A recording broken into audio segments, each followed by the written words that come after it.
Chester from Sanskar. Good evening, Chester. How are you? I am fine, sir. What's about you? I am also good. Thank you. Thank you for asking me. Sir, I am Chester from Sanskaram Public. When Please go everyone ahead. is looking for peace and rest, what motivates you to keep on working for the society and benefits of your people? When everyone is looking for rest, I get restless. So that's the motivation. Because Yes, the work for which I'm getting paid, I must do full justice to that. So that is the motivation and inspiration which keeps me moving, and I'm here to serve the public at large. So the larger public good needs to be served, and this personal comfort or that rest thing will always be secondary. Thank you, sir, for your precious advice. And next, Deepa, Government Senior Secondary School, Sakhod. Deepa, mic on kare. My name is Deepa. Yeah, Deepa. I'm in 12th class. My school name is Government Senior Secondary School. Sir मैं 12th arts student हूँ Yeah, sir please go मैं ahead. 12th की क्या करूँ जिससे कि मुझे success मिले मुझे क्या करना चाहिए सर जो आपको सफलता के लिए बेटा वही करना चाहिए जो बाकी सबने करना है, जो बेसिक्स में, जैसे बार बार बात करता हूँ मैं, जहाँ भी मेरा इंटरेक्शन होता है स्टूडेंट से, हमें अपने जो बेसिक्स हैं उनमें एकदम क्लैरिटी होनी चाहिए. किसी भी एक विषय पर 10 किताब पढ़ने से अच्छा एक किताब को 10 बार आप पढ़ें. बहुत अच्छे से आपके जो फंडामेंटल्स हैं वो एक बार आपके थोरो हो जाएं किसी भी चीज में, फिर आप कहीं पे भी उसमें आपको ठगाने वाला काम नहीं रहता. सिर्फ उससे परीक्षा को हम पास करने के नजरिए से ना देखें कि उसमें हमें 5 प्रश्न हैं, उनको हमने उत्तर रट के चले गए, आपके मार्क्स तो आ जाएंगे, लेकिन जो ताउम्र आपका जो कंफ्यूजन है वो उसमें बना रहेगा. जो आज आपने यदि बेसिक्स अपने क्लियर कर लिया, आपने जो बिल्डिंग ब्लॉक्स यदि अच्छे से नींव अच्छे से डाल दी आपने अपनी, तो मैं समझता हूँ ना सिर्फ आपके इस प्रतियोगी परीक्षा में बल्कि जो आने वाले टाइम में भी आपके अन्य भी जो आपको चाहे वो रोजगार के लिए परीक्षा आप देने जा रहे हैं या कोई भी अन्य कंपटीशन में आप पार्टिसिपेट करेंगे, तो एक बार किसी चीज के यदि फंडामेंटल्स क्लियर हैं वो आपको ताउम्र मदद करेंगे.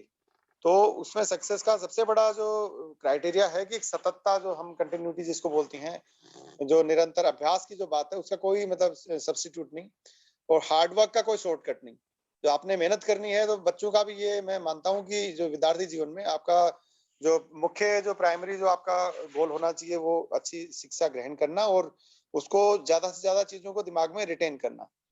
तो जो आपका एक उसके लिए डिसिप्लिन होना चाहिए स्टूडेंट की लाइफ में भी, चाहे वो पढ़ाई के हम घंटे निर्धारित करने का हो. बहुत सारे लोग इस कंफ्यूजन में हम रहते हैं, स्टूडेंट्स भी, हम भी रहते हैं कि फला व्यक्ति ने ये परीक्षा पास कर ली, वो परीक्षा पास करते कहते मैं 18 घंटे पढ़ा है, 20 घंटे पढ़ा.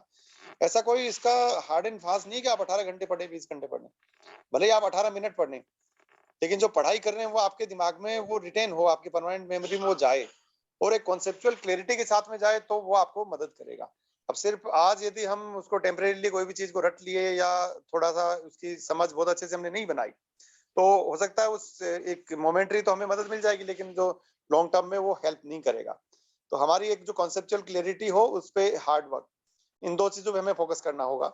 और उसके बाद सफलता सभी बच्चों को मिलेगी, चाहे वो चिमनी की रोशनी में पढ़ने वाला हो या एलईडी लाइट में पढ़ने वाला बालक हो.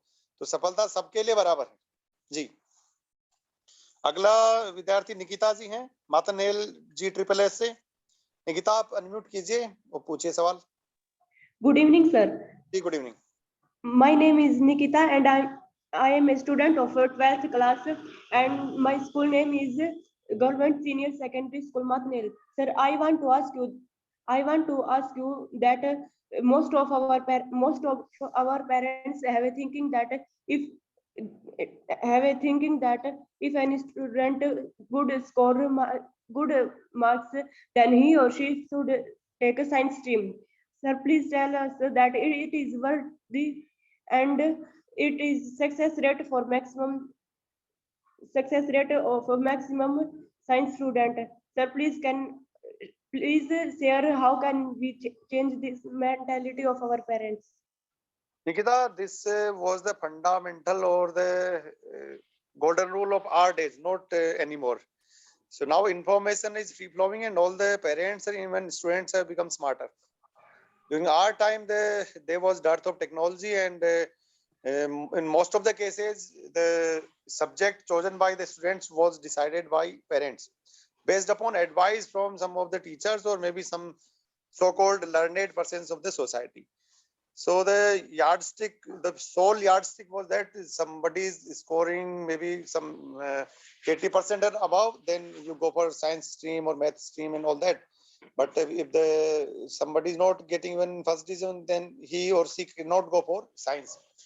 But history is full of examples in front of all of us that the students who were not faring very well during school days, they went on to become excellent educationists in their college days. So it's just a matter of chance, or maybe I will say ki somebody's concentration, that if somebody is able to identify his or her priorities. So that should be the first and foremost criteria for choosing a subject, that what interests you. So if your understanding is better in science, then you must go for science, not solely based upon your marks in some particular examination, but that you must listen to your heart. Thank you, sir. Next is Payal from Sanskaram School. Payal, are you there? Yes, sir. Good evening, sir. Please, good evening. Go on. My name is Payal. My name is Payal, a student of class 12, studying in Sanskaram Public School. So my Yeah, question to you is that internet is. Yes, sir. Yeah, please go on.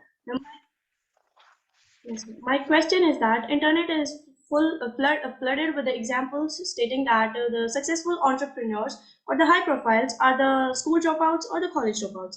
So we also want to be like tomorrow's Ritesh Agarwal. So in order to be like them, do we also need to be school or college dropouts? Because the school academic knowledge is driven to get us to get a 9 to 5 job. Please guide me, sir. Yeah, Payal, that's a very good and valid question. So, as you have said that most of them were school dropouts. So for that, we need not to get ourselves dropouts. We need not to reinvent the wheel. You are already doing good, then you must do good. If somebody having some particular set of circumstances, the circumstances might have compelled somebody to drop out from particular maybe education subject or something else. But theirs, I think goals were very much clear. If they are not going to study, then they are going to apply maybe their mind in something else, maybe in some field of their choice. So their priorities or their goals were very clear from beginning. So if we are able to do that, then one must do that. If suppose sports is your interest, then you must pursue it up to the fullest extent possible, rather than just mindlessly going after the studies and just passing classes after the class and wasting some quality years of your life. So what needs to be done for all of us is that we must identify our strength. That is something called SWOT, strength, weakness, opportunities, and the threat analysis. So one must do that, and one has to be honest with himself or again with his parents also at the same time, because we cannot fool them and we must not fool them. We must try to be honest with ourselves, and whatever is our area of interest, that we need to identify at an early stage so that we can pursue that goal wholeheartedly. So that is the key. The key lies there. Thank you, sir, for your answer. I'll put that into consideration. Yeah. Sainik from Cholda GSSS. Are you there, Sainik? Yes, sir. Good evening, sir. Good evening. How are you? Sir, I am fine. My name is Sanika. I am studying in 12th class from Government Senior Secondary School, Solda. Sir, my question are, please share a few tips for future generation to be successful.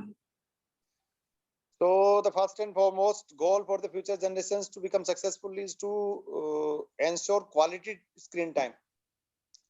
As of now, I think we Indians end up spending 4 to 5 hours a day on mobile screens. So we have to convert that into some quality stuff rather than you just watching some useless stuff on internet. We must focus on area of our interest. If we are able to manage that time, and I think then the job is half done. Second thing is that again, at the cost of repetition, we must be a sincere one, and discipline is the hallmark. So if we are disciplined enough and if we are pursuing our goal, with the full dedication, then I think nothing can stop us. And success will be there for you, for all of us, I will say, if you are able to do that much hard work with this sincerity and dedication. So I will recommend for all the students. And second thing is that as all of us know that healthy mind resides in a healthy body. So all of us must try to keep ourselves physically fit. Then only we can have our mental strength. So all of us must do the physical workout also on daily basis. Whatever time you can spend, maybe do some yoga, meditation, and so that you can increase your concentration power, and in lieu your memory will also get enriched. And for students, I think you must enrich your vocabulary also, be it in any language, be it Hindi, Sanskrit or English. If you are learning daily maybe 5 to 10 new words, and that is going to help you in long run. And one more tip I would like to say with all the students is that you must read newspapers daily. Because if you are going to read a book, then you will get some sort of specialization about a particular subject. But in 1 hour reading a newspaper, you can get, I think, some basics, or maybe you can touch upon as many as 100 subjects. So you must always try to go through the newspapers. That is on daily basis. You must listen to some conversations, some discussion, some debate on radio, and now it's available on internet platform also. As I have already said, we must utilize this time wisely and in a qualitative manner. Okay, sir. Thank you. Next is Vinu from Sanskaram. Good evening, sir. Good evening. So firstly, I would like to thank you for giving us this opportunity to have an interaction with you. So my question is that we get success by 80% by emotional quotient and 20% by intelligence quotient, but we focus more on IQ than EQ. So can you please tell us how can we focus on EQ? So that's very good question, and EQ stands for emotional quotient. So one has to be emotionally stable also.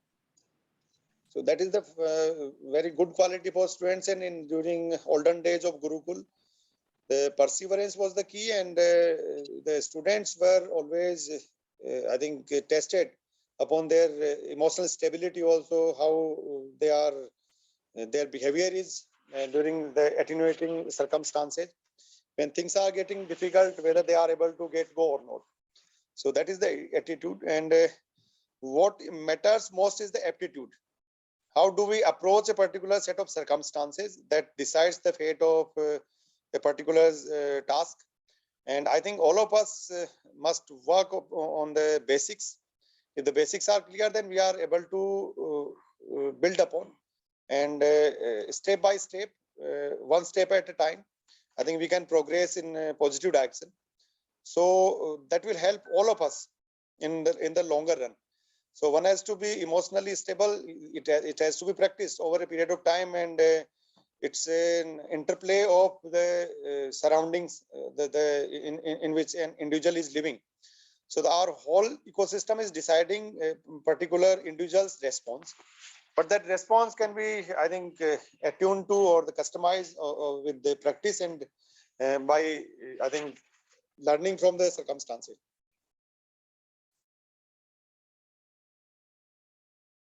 I hope, am I clear? Yes, sir. Thank you. Okay, thank you. Vineet from Matan Hill, GSSS. Vineet, are you there? Vineet is not there.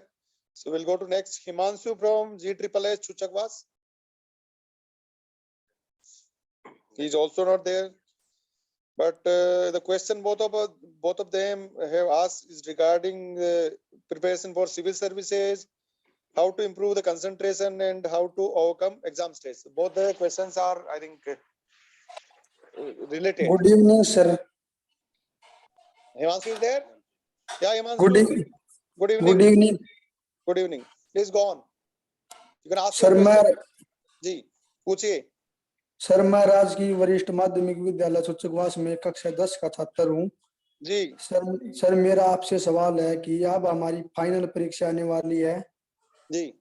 तो sir इस दौरान हम तनाव को कम कैसे करें?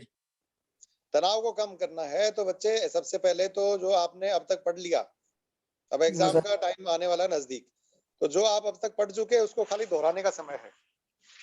अब आप सोचो कि आपने 100 चीजें हैं, पुराने प्रश्न पत्र सबसे बढ़िया यार्ड स्टिक है इसका। पुराने प्रश्न पत्र आप उठाइए, उनमें आपको मोटा मोटा अंदाजा लग जाता है। और कोई भी सवाल, हम कब परेशान होते हैं कोई एग्जाम में, जो सबसे बड़ी जो दिक्कत बच्चों को करती है वो है टाइम मैनेजमेंट।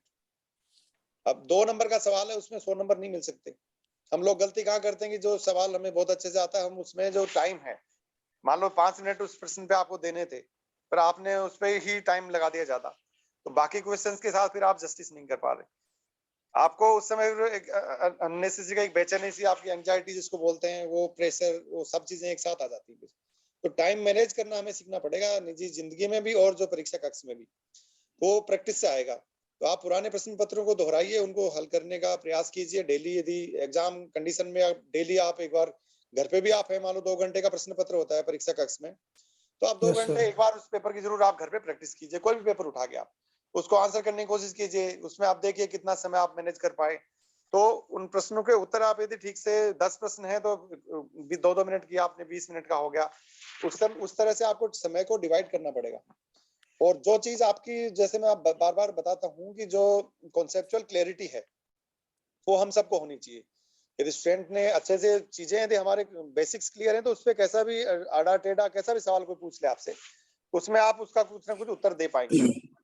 तो यदि बैट्समैन की मैं आपको एग्जांपल दूं, क्रिकेट में यदि बैट्समैन सिर्फ मान लो शॉर्ट पिच बॉल खेलने की प्रैक्टिस ही नहीं करी उसने, सिर्फ वो सोचेगा कि मेरे को ओवर पिच बॉल मिलेंगी तब मैं चौके छक्के मारूंगा, बाकी गेंद पे आप आउट हो जाइएगा, फायदा नहीं ना।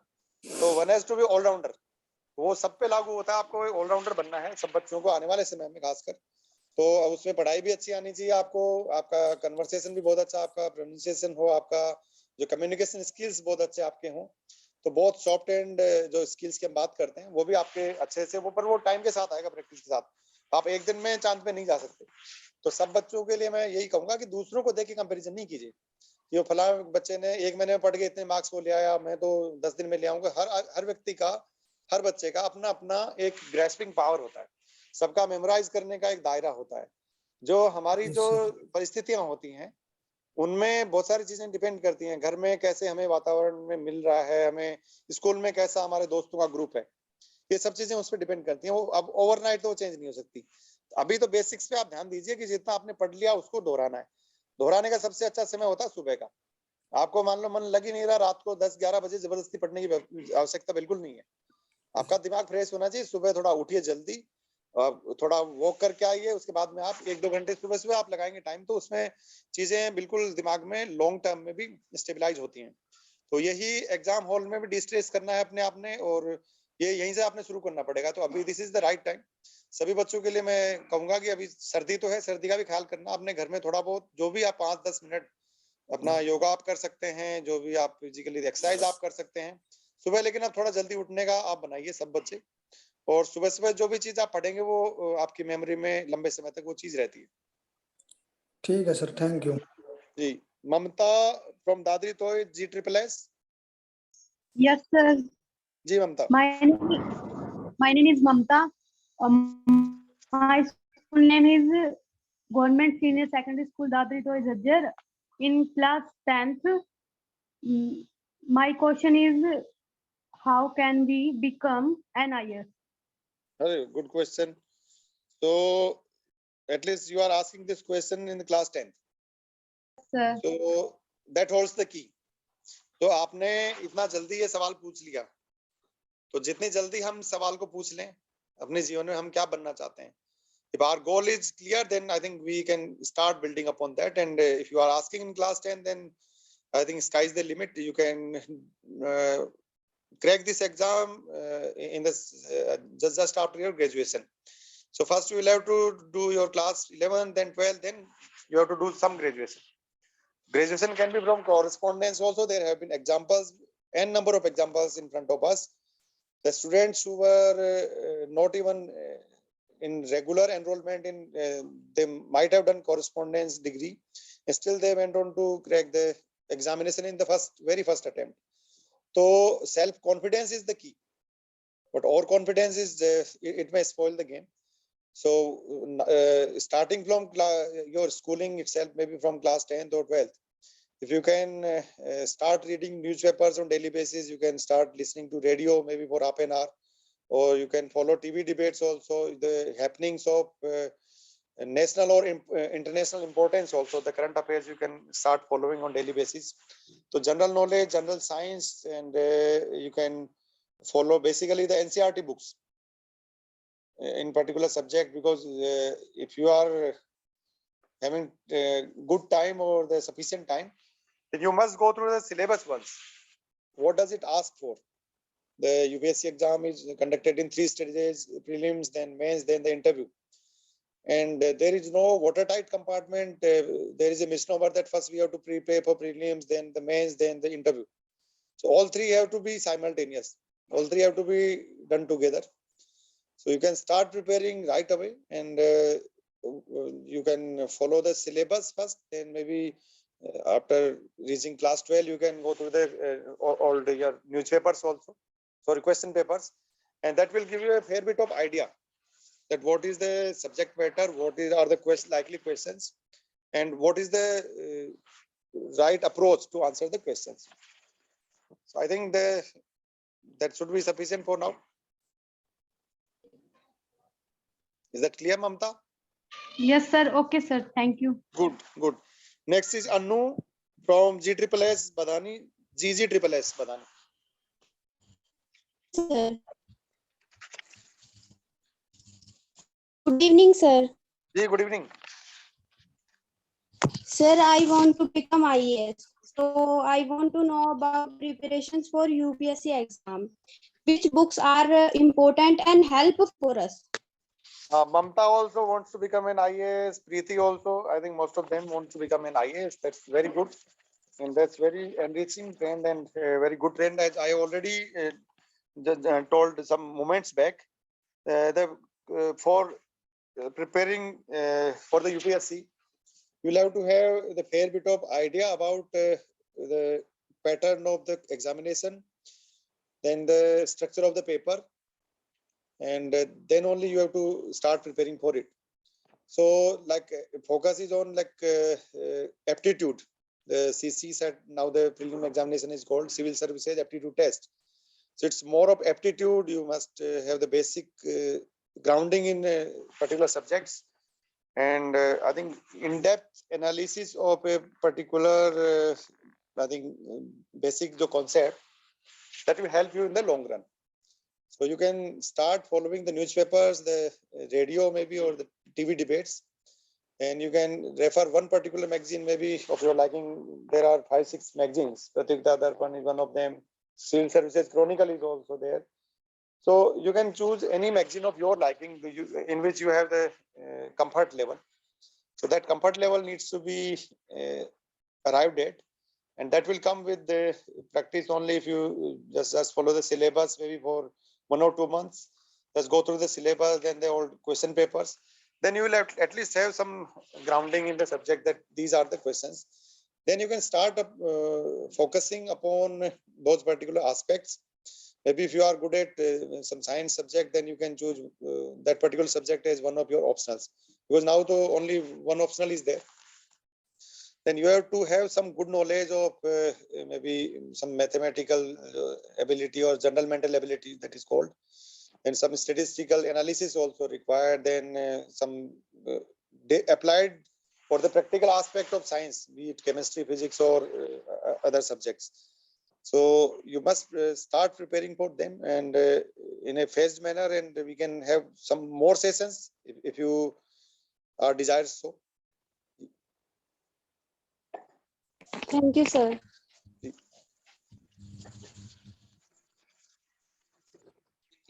Preeti from GSSS Very.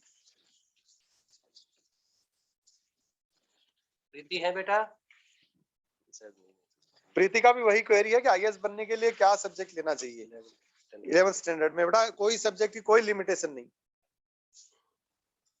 IAS बनना है तो आप किसी भी सब्जेक्ट से बन सकते हैं, बशर्ते कि आपको सब्जेक्ट की समझ हो और आपके कॉन्सेप्ट्स एकदम क्लियर हो, आपके अपने आप से आप ईमानदार हो और उस पर अच्छी आप मेहनत करें, तो कोई भी बच्चा आईएएस बन सकता है। उसमें कोई फाउंडेशन नहीं कि कोई अंग्रेजी पढ़ा हुआ बच्चा बनेगा, हिंदी पढ़ा हुआ बनेगा, कोई भी बच्चा संस्कृत पढ़ के भी बन सकता है, ऐसी कोई इसमें लिमिटेशन नहीं। तो सबसे ज्यादा मतलब हमारे सामने चीज होनी चाहिए वो कॉन्सेप्चुअल क्लैरिटी की। हम लोग बिना किसी चीज को जाने बगैर एक मिसनोमर के बेसिस पे कि साहब उसने कहा था ऐसा करने से होगा, तो one solution can not fit all the elements. तो वो आपको ध्यान में रखना होगा। सबकी अलग अलग एक अंडरस्टैंडिंग होती है सब्जेक्ट की। मेरी पर्टिकुलर सब्जेक्ट में जो समझ है वो हो सकता है आपकी ना हो, आपके जिसमें वो मेरी नहीं हो सकती। तो आपको पहले अपनी जो मजबूती जो आपकी है, जो स्ट्रेंथ है, वो उसको पहचानना पड़ेगा आपको कि आपका इस सब्जेक्ट में अच्छी आपकी अंडरस्टैंडिंग है। उसके बाद आपको पुराने प्रश्न पत्रों को देखने के बाद में आपको यदि लगता है कि आप इन प्रश्नों का उत्तर देने में ज्यादा कंफर्ट फील कर रहे हैं, आप उस सब्जेक्ट के लिए जाइए। तो उसमें सोल सर्चिंग में आपको थोड़ा समय देना पड़ेगा। ये नहीं कि 1-2 दिन में मैंने बता दिया फिर आप लग गए। जैसे मैं पहले भी कहा कि 1-2 महीने आपको ईमानदारी से लगाने पड़ेंगे। इसमें सिलेबस आपने देखना पड़ेगा बार बार उसको, और उससे भटकना नहीं। वो आपका एक गाइडिंग प्रिंसिपल है सिलेबस। वो आपका मतलब वो है कि बस उसको एकदम उससे भटकना नहीं। लेकिन एट द सेम टाइम जो आपके जो कॉन्सेप्चुअल क्लैरिटी, फिर उस पे आपने एक परत दर परत वो आपने उसको बिल्डअप करनी है। तो पुराने प्रश्न पत्रों को दोहराना हो गया, उसमें उनको देख के फिर जो सब्जेक्ट है, जैसे एनसीईआरटी की बुक्स हैं, वो बड़ा अच्छा उनका एक किसी भी सब्जेक्ट में ग्राउंडिंग के लिए माना जाता है उनको। तो आप भले ही किसी भी सब्जेक्ट के एक बुक पढ़िए, बहुत ज्यादा पढ़ने की जरूरत भी नहीं। तो सब चीज जान लेना जरूरी नहीं, लेकिन जो जान रहे हो उतना उसकी सब चीज आपको पता होनी चाहिए। 100 चीज है मान लो किसी किताब में, तो 100 के 100 आप नहीं जानो। तो आपको थोड़ा सा ये भी उसमें एक सेलेक्टिव होना पड़ेगा कि 100 में से 60 चीज में ऐसे काम की देखूं कि 60 के बेसिस पे मेरा 100 का काम हो जाए। तो वो आपको थोड़ा प्रयास करना पड़ेगा। तो श्रेया दलाल है हमारे पास G-SSS बहादुरगढ़ से। श्रेया जी हैं आप उधर? जी सर। जी पूछिए अपना सवाल। श्रीमान जय हिंद। आदरणीय उपायुक्त महोदय, सभी को 73वें गणतंत्र दिवस की हार्दिक शुभकामनाएं। थैंक यू बेटा, आपको भी बहुत बहुत शुभकामनाएं। जी श्रीमान, मैं श्रेया दलाल सरकारी स्कूल ग्राम पंचायत रेवाड़ी खेड़ा से बात कर रही हूँ। उपायुक्त महोदय जी, सबसे पहले मैं आपका तहे दिल से धन्यवाद करती हूँ कि आप कोरोना महामारी के दौर में अपना कीमती समय निकालकर हम जिले के विद्यार्थियों से रूबरू मिले और हमारी बातों को गंभीरता से सुन रहे हैं। और आगे निवेदन यह है कि मेरे पिता एक फौजी है। वो हमेशा मुझे ज्यादा अंग्रेजी भाषा पढ़ने और सीखने के लिए प्रेरित करते रहते हैं, जबकि मैं अपनी मातृभाषा हिंदी में आईएएस बनना चाहती हूँ। जी तो श्रेया बेटा ऐसा है, देखो भाषा, जितनी भाषा आप जानो उसमें कोई नुकसान नहीं है। भाषाएं हमें सीखनी चाहिए, लेकिन जो एक भाषा ऐसी हो जिसमें हम अपने आप को एक्सप्रेस कर पाए बहुत अच्छे से। आप हिंदी में कर पाते हैं तो कोई इसमें कोई हमें शक शुबा नहीं होना चाहिए, लेकिन एक इनहिबिशन भी हमारे दिमाग में नहीं होना चाहिए। एज ए स्टूडेंट जो आप मान लो 10 भाषा 20 भाषा जितने आप सीख सको वो आपको मदद ही करेगा कहीं ना कहीं।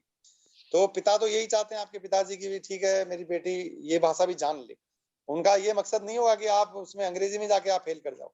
आपका जो कंफर्ट का जो लेवल है वो आपका हिंदी में बहुत अच्छा है, तो आप हिंदी में ही उसकी तैयारी कीजिए। उसमें कोई ऐसा कोई दो मत वाली बात नहीं, आपको उसमें कंफ्यूज होने की कतई जरूरत नहीं है। तो मातृभाषा से हम सबको प्रेम भी है, सबको करना भी चाहिए, जरूर सबको गर्वित भी महसूस करना चाहिए। लेकिन एट द सेम टाइम जो एग्जामिनेशन जो उसका पैटर्न है, जो उसकी डिमांड है, तो हो सकता है बहुत सारे इसमें जैसे सब्जेक्ट मैटर का कई बार ये इसमें मसला आ जाता है, खासकर ऐसे प्रतियोगी परीक्षाओं में, कि कई बार एक पर्टिकुलर भाषा का हमें जो कंफर्ट लेवल जो दिलवा पाए वैसा सब्जेक्ट मैटर हो सकता है एक भाषा में ना मिले। हमें उसके लिए यदि उतना सा करना पड़े तो उसमें हमें कोई हर्ज और परहेज नहीं होना चाहिए। हमारा जो फोकस है, जो गोल है, हमें आईएएस बनना है।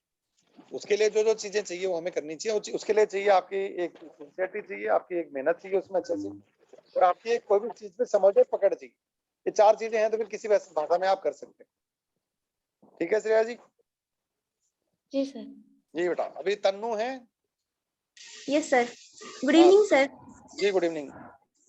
Sir, myself Tanu, a student of 10th standard from Maharshi Dayanand Senior Secondary School, Khuddan. जी Sir, I want to be an honest officer as you. So, sir, Okay. please tell us that what should be our efforts from now, except study, to be an deservable IAS. So it's something to do with the family values, and I think 60 or 70% the contribution to the particular examination, if somebody is getting successful or not, is to do with the family values. And if we are following our parents, if we have got good atmosphere in our home, if our parents have given us more than what they could have done. And for all of us, the parents have done more than their capabilities and capacities. Only thing is that we, as a child or the children, at times we become thankless. We just think my parents didn't do this, and somebody else parents have done this for that particular person. So the comparison game, I think that is playing the spoiled sport, and we have to understand very much, and there must be some understanding with our parents as well as what is their aspiration and what is our level of effort. So both the things have to meet and honestly. So there must not be any sort of confusion between our parents and us as far as preparing for a particular examination is concerned. If my parent want me to become an IAS officer and my heart doesn't say that I must go for IAS, then that's not going to happen. So if parents are aspiring, that's just good enough. But we must follow those dreams by heart.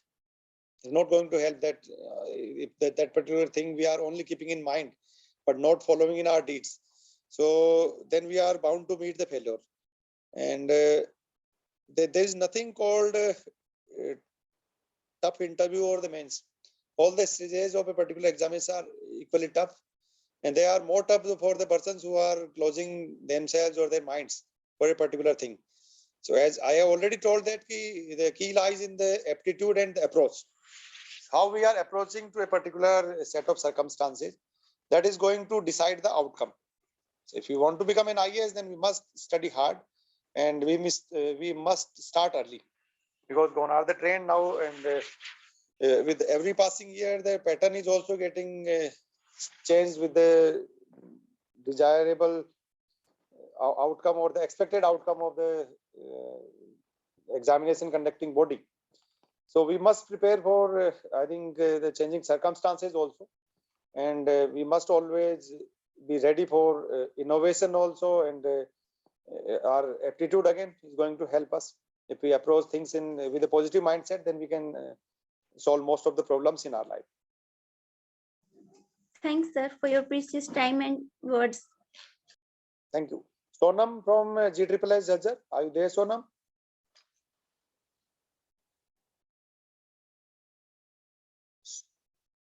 Sonam is not there. The question was that 12th के बाद NDA का exam देने के लिए क्या study करना चाहिए? तो इसमें तो दो ही चीज की, एक तो जैसे जनरल जो एप्टीट्यूड वाली बात है, उसमें मेंटल एबिलिटी के क्वेश्चंस हैं, ज्यादा उन पे फोकस होता है। एक मैथमेटिकल जो आपका एनालिसिस है, दो तरह के उसमें बेसिक, मतलब जो ब्रॉड जो सब्जेक्ट जो एरियाज हैं वही यही हैं।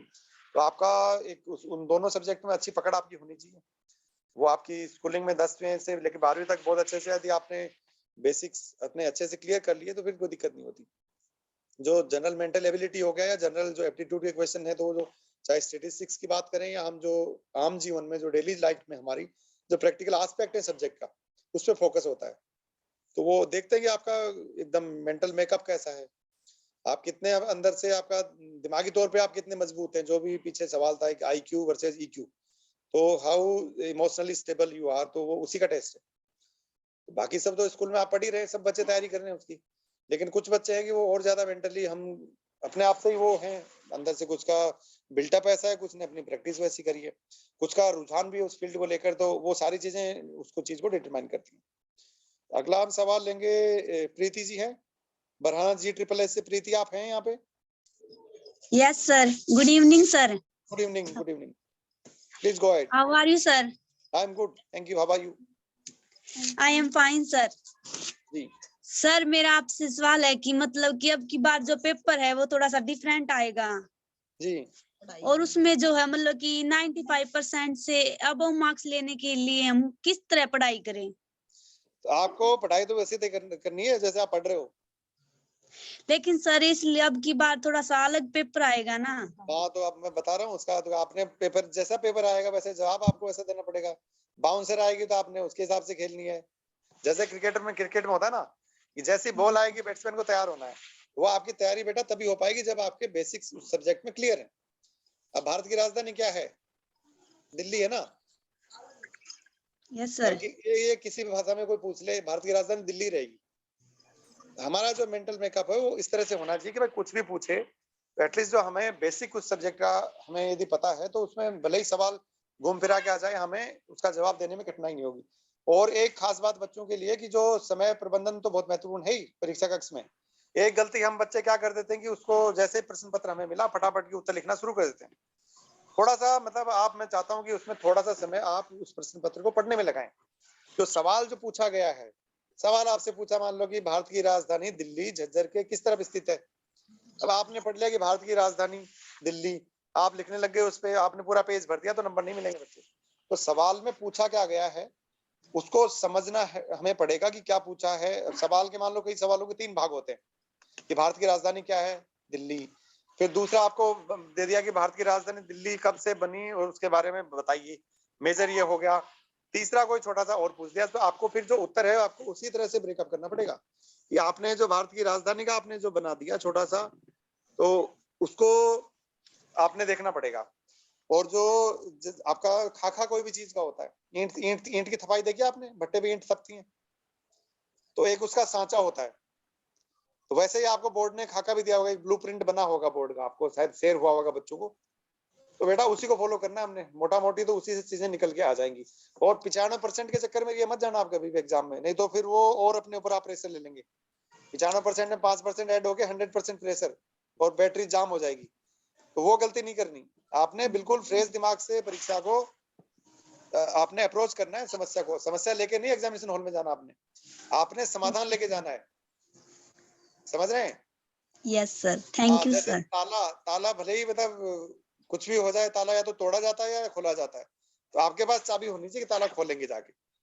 फिर अपने आप 90-95 की कोई लिमिट नहीं, आपके 100 भी आ सकते हैं, कोई आते भी बच्चों को 100% नंबर। तो आपने दिमाग पे बोझ लेके नहीं जाना, आपने ये करके जाना है कि गिवन सेट ऑफ सर्कमस्टांसेस में यदि 10 सवाल पूछे गए, मुझे पहले सवाल का जवाब कुछ भी नहीं आता, मैं यदि घबरा गया तो फिर वो 9 सवाल में खराब कर जाऊंगा। तो जो आपके पास रिसोर्सेज हैं, अब आर्मी की कोई यदि लड़ाई है तो उसमें 100 फौजी हैं, अब अचानक से रिक्रूटमेंट करके 1000 नहीं हो सकते। तो जिस प्रकार आर्मी 100 फौजियों से लड़ती है, बहुत अच्छे से माकूल जवाब देती है, तो वैसा ही हमें जो उपलब्ध संसाधन है, जो हमारे दिमाग की जो समझ है, उसका हमें बेहतर तरीके से इस्तेमाल करना है। इट्स ऑल अबाउट मैनेजमेंट और जो prioritization of our resources available, वो हमें करना आना चाहिए बच्चे। वो थोड़ा प्रैक्टिस करेंगे आ जाएगा, घबराना बिल्कुल नहीं है। क्लास से नहीं लगती बीमारी। Okay sir, thank you sir. Okay बच्चे, अगला सवाल कौन करेंगे जी? सर सोनम। सोनम, अच्छा सोनम आ गई, बताइए सोनम। Good evening sir. पहले तो गुड इवनिंग। आपका सवाल, अच्छा आपकी अनुपस्थिति में हमने बता दिया। एनडीए के लिए बेटा जैसे मैंने बताया कि एक तो जो जनरल जो एबिलिटी टेस्ट एक तो होता है उसका, एक मैथमेटिक्स का। Yes sir. मोटा मोटी 2 सब्जेक्ट का होता है, इनमें आपके अच्छे से आपकी क्लैरिटी होनी चाहिए, कॉन्फिडेंस पूरा होना चाहिए आपको। कॉन्फिडेंस तभी आएगा जब आपको सब्जेक्ट की अच्छी समझ है। वो आप यदि कर लेंगे तो अभी से मेरे ख्याल से फिर दिक्कत नहीं होनी चाहिए आपको। यू मस्ट बी थ्रू जी। सर स्टडी में क्या करें, क्या कुछ स्टडी करना चाहिए इसके लिए? स्टडी बेटे जैसे मैथमेटिक्स की मैंने बताई, एक जो स्टैटिस्टिक्स का उसमें आ गया, और एक जो जनरल जो एबिलिटी टेस्ट जो होता है उसमें पुराने प्रश्न पत्र भी हैं अवेलेबल, आप उनको देखिए, दोहराइए। और किसी तरह का आपको यदि और ज्यादा किसी बच्चे को यदि कंफ्यूजन है तो आप अपने डीओ साहब से बता के हमारे पास आप आ सकते हैं विस्तृत चर्चा के लिए। और फिजिकल जी, फिजिकल भी होता है इसमें? वो फिजिकल तो बात की बात है बेटा, पहले ये तो मेंटल तो हो जाए पहले। तो फिजिकल तो मैं कह ही रहा हूँ सब बच्चों को, फिजिकली तो सबको फिट होना ही है। फिजिकली फिट होके फिर मेंटली फिट होना, आपने दोनों चीज आपके एकदम चाक चौबंद है, फिर दिक्कत है। एक सर एनडीए की प्रिपरेशन के लिए डिपार्टमेंट का प्रोग्राम, बुनियाद प्रोग्राम होता है। एक बुनियाद प्रोग्राम भी आपका है जो डिपार्टमेंट का, जो डीओ साहब आपको गाइड कर देंगे। तो आप इसमें अपना जो और किसी बच्चे को और भी कोई सलाह चाहिए तो इसमें चैट बॉक्स में अपनी जो क्वेरी है उसको आप डाल सकते हैं। दोबारा से आपके जो कॉन्टेक्ट डिटेल उसमें आप छोड़ दीजिए, आपको कॉन्टेक्ट करवा लिया जाएगा। और जो आपका किसी भी बच्चे को यदि और भी विस्तार में कोई चीज जाननी हो, हम आपको जरूर बताने का इंतजाम करवाएंगे। Thank you sir. जी, अगला फिर ईशा पूछिए। ईशा है। Good evening, sir. Good evening. I am Isha from Sanskaram Public School, studying in 12th standard. Sir, fascination towards social media, drugs, and binge Netflix has become so casual in today's students' life. Sir, my question is how to get rid of this type of fascinations? Very good question from Isa, and this fascination comes from maybe our ill-conceived, ill-perceived notions and the misprioritized heroes. The hero worshipping all of us must be doing in some or the other field. Somebody is getting the kick or the inspiration, what we call it, kick बोलते हैं ना सब बच्चे. किसी को cigarette पीने से kick मिलती है तो वो किक नहीं होती ना. या किसी को मूवी में देख के लगता कि ये पर्टिकुलर हीरो ने बहुत अच्छा इसने रोल किया है, या कूल दिखने की कोशिश जो है, कूल जो लगता है बच्चों को कि ये मेरा चश्मा लगाएगा. आजकल जो चल रहा है ना बड़ा टिकटॉक वगैरह पे, हमें थोड़ा सा उससे एक जो आभासी दुनिया जो हमारी है, what we are living in is the virtual world. जो अभी सब अपने उसको चलता है कि मैंने अरे ये मैंने ट्वीट किया, मेरे कितने लाइक आए. अब मेरे 10 ही लाइक आए कि मैं परेशान हो जाता शाम को, अरे लाइक आए नहीं तो some nobody likes me. तो हम जो खुशी या जो हम स्टेबिलिटी जो चीजें बाहरी दुनिया में देख रहे हैं वो अब हमारे घर में मौजूद है. But unfortunately in all our families, if there are 5 family members, there are 6 mobile phones. तो एक मोबाइल फोन एक्स्ट्रा ही है. हम सेम सोफे पे बैठ के जो सब लोग अपने अपने फोन में अलग अलग से बिजी हैं. तो थोड़ा सा आपको ये करना पड़ेगा, इसको स्टीरियोटाइप को जो जिंक्स है इसको आपको तोड़ना पड़ेगा खुद से. ये this will only come from the self discipline. हम यहाँ भी जैसे हम सारे ऑफिसर बैठे हमारे पास भी फोन है टेबल पे रहता है और हम इसको हर मिनट देखते हैं कि इसमें कुछ आ तो नहीं गया. इसमें कुछ नहीं आएगा. हम लोगों को over a period of time एक फिर वो हेलुसिनेशन टाइप से हो जाता है, वहम हो जाता है कि यार कि पता नहीं ये कैसे हो गया. फोन की बैटरी थोड़ी सी डेड हो जाती है, हम लोगों को ये लगता है कि पता नहीं क्या गड़बड़ होगी. तो थोड़ा सा एक दिमाग को आप सुबह सुबह शांति से थोड़ा आप, मैं चाहता हूँ कि कुछ कंसंट्रेशन का उसमें अपने आप से गेम खेलिए. कुछ घर वालों से आप डेली जरूर बातचीत कीजिए, इंटरेक्शन कीजिए. You must interact with your friends also. आपका जो पीयर ग्रुप है उसमें आप जरूर उनसे डेली आप उनसे बात कीजिए. बच्चों से आपका जो ग्रुप है उसका कोई सब्स्टिट्यूट नहीं. जो चीज आप दोस्तों के साथ सीख सकते हैं वो कोई भी इंटरनेट या कोई भी टेक्नोलॉजी आपको नहीं सिखा सकती.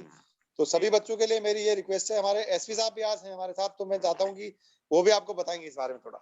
एसपी साहब, मेरा जो समझना है ड्रग्स के बारे में ना सर जी, एक जो एकांकीपन है, एकांकीपन मतलब असल में फैमिलीज हो गई छोटी जी, घर में एक बच्चा 2 बच्चे, और उन बच्चों का भी और अपने पीयर्स से कजिन से लिमिटेड इंटरेक्शन.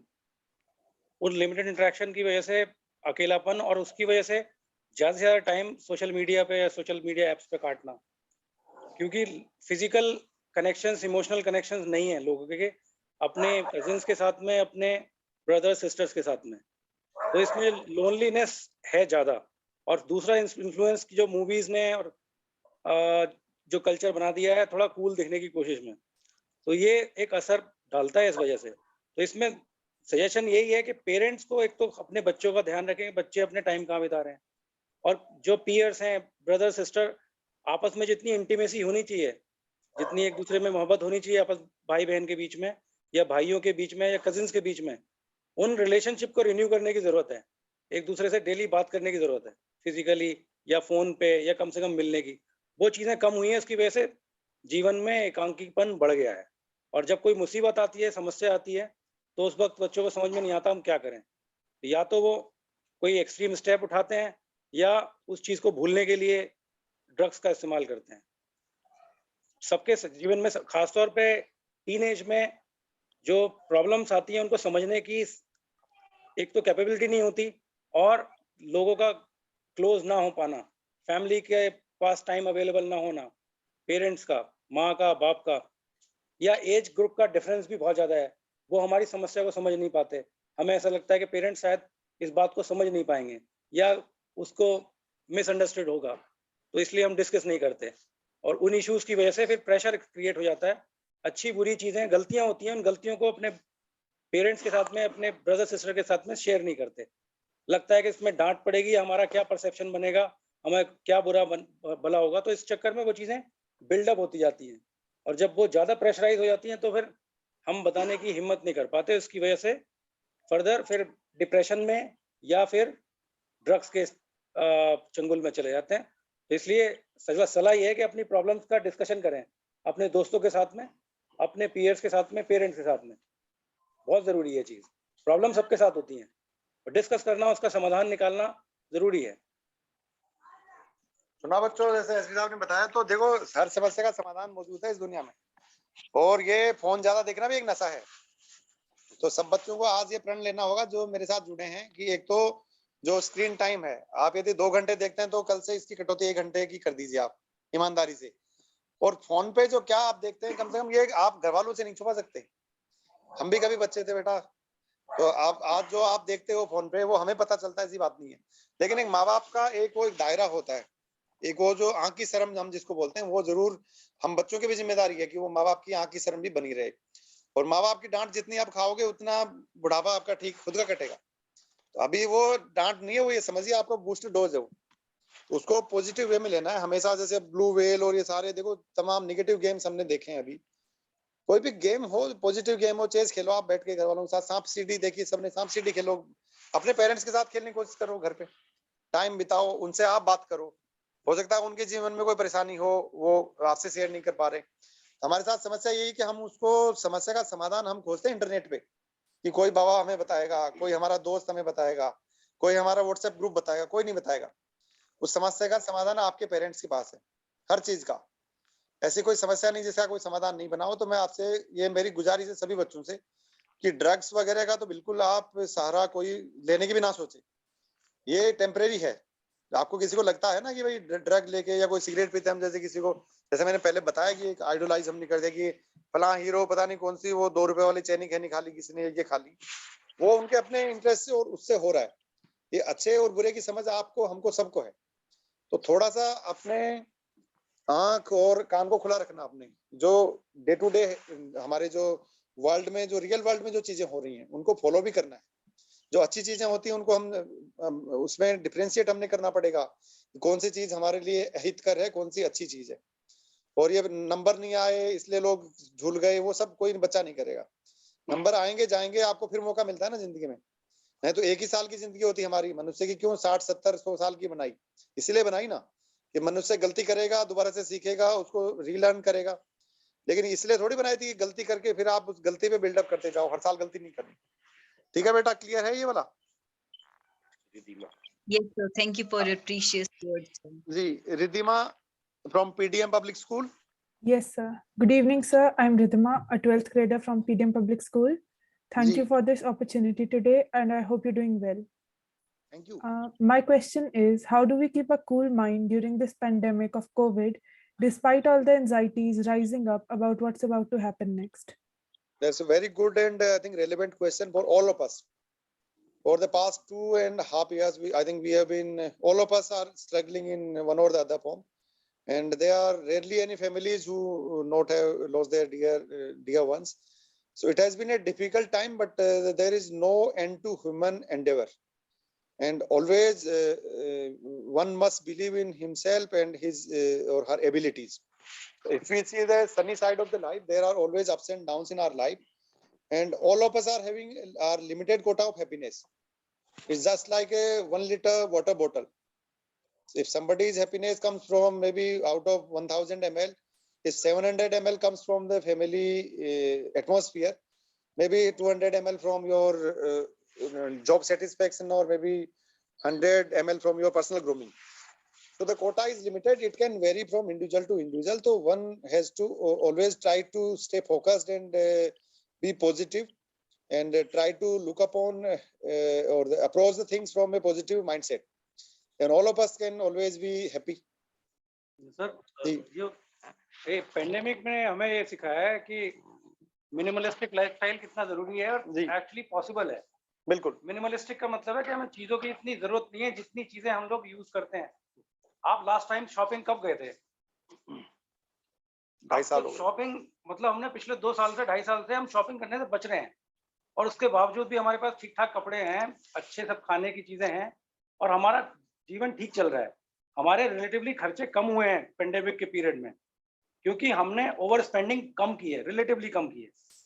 तो एक ये चीज भी है कि हमें रियलाइज हुआ है पेंडेमिक के पीरियड में कि हमें इतना ज्यादा स्पेंड थ्रिफ्ट होने की जरूरत नहीं है, ओवर स्पेंडिंग की जरूरत नहीं है, और जिंदगी मिनिमलिस्टिक लाइफस्टाइल से अपनी जरूरतों को कम करने में ज्यादा खुशी मिलती है और उससे ही चलती है। हम लोग को इतनी चीजों की जरूरत नहीं है जितने हम लोग परचेज करते हैं, बाय करते हैं, या चीजें बाहर की चीजें खरीदते रहते हैं, बाहर घूमने जाते। अब इवन घूमने जाना भी ये टूरिज्म का है, लोग कैंपिंग, सिंपल ट्रैकिंग, वॉकिंग में ध्यान दे रहे हैं। ये नहीं कि कोई एक्सपेंसिव जगह या एक्सपेंसिव होटल में जाकर रुकना है। तो चीजों का परसेप्शन चेंज हुआ है। आसपास लोग अपने छोटी छोटी चीजों में खुशियां देखने लगे हैं। लोग दोबारा से नेचर को अप्रिशिएट करने लगे हैं। हम क्योंकि पेंडेमिक के पीरियड में ऑफ कोर्स एनवायरमेंटल पोल्यूशन कम हुआ है और लोगों में बाहर घूमने की चाह बढ़ी है, और वो भी ऐसे एडवेंचर स्पोर्ट्स में और नेचर से जो नेचर रिलेटेड ट्रैक्स हैं उन चीज़ों में। तो हमारी जो लाइफस्टाइल में सडनली कुछ चेंजेस आए हैं और वो बेटर फॉर बेटर भी हुए हैं। हमारी जो अवेयरनेस है हाइजीन की, दैट हैज गॉन बेटर। तो इन चीज़ों से मुझे लगता है थोड़ा सा पेंडेमिक का नेगेटिव एस्पेक्ट है, बट हमने पॉजिटिव आउटकम भी इस नेगेटिव पेंडेमिक की वजह से हमारे लाइफस्टाइल में आए हैं। I think that is clear, Riddhima. Yes, sir. Thank you so much. Okay. Harsi from Sanskaram Public School. Good evening, sir. Good evening. How are you? I'm fine, sir. What about you, sir? I am also good. Thank you. Please go on. I am Harshi from Sanskaram Public School. I am in 10th standard, and my question is how to deal with physical health issues like eyes pain, headache, backache, shoulder pain, and neck pain, etc., which is faced by the students during online mode study during this pandemic. So one line answer to your query is that one has to switch off the phone after the online class is over. The duration is very long. No, of there online. no, but what we end up doing is that even after the class is over, without realizing, we spent hours and hours. And what will be our position while looking at the mobile phone is like this for all of us. So that is the main cause of spondylitis or maybe headache or migraine or all sorts of the problems. So the problem lies, or the problem itself is the solution here. The problem is being caused by the mobile phone, and the solution is that to just leave it off once the class is over. One has Sir, to leave homework. it. But School homework- gives homework also. But we have to correct our posture. Wherever we are sitting, we must come out of our bed. We must try to sit on a chair which is comfortable enough, and we have to try to correct our posture. That's the only solution. Ji. Okay, sir. Uh, Thank you, sir. Next, Neha from Scholars Global School. Good evening, sir. Good evening, Neha. Sir, myself Neha from Scholars Global School, studying in class 12th. So first Yeah, of all, I would like to thank you for giving us this opportunity and sparing your valuable time for us. My question is that how can students deal with stress and manage time during exams and do smart work rather than hard work? Thank you, sir. So Neha, to respond to your query, I think I'll just go back in time, and as we have already discussed, I think twice or thrice during this lengthy conversation, that one has to if we are trying to do smart work, that is only possible when our conceptual clarity is there. If we have sincerely applied ourselves to the this particular session, maybe for the academic session, I will say, if we have taken our syllabus seriously, whatever was taught in the classes, if we have taken that religiously, then we are not going to have any problem in our examination. So now, since it's a time for revision, and since examinations are approaching soon, so we must focus on revising the things, and that will come from the basic framework provided by the board. What is being, what has already been asked for the last 4 or 5 years. Already we are having the question bank is available with their answers. So we can memorize them. I think we can revise them, and that was the key. Rather than focusing or splitting your attention on five, 6 things, I think we must focus on the things which are going to be important. इसमें आप कुछ कहेंगे? जो revision का time है और revision की जो बातें हैं, revision is actually about recollection.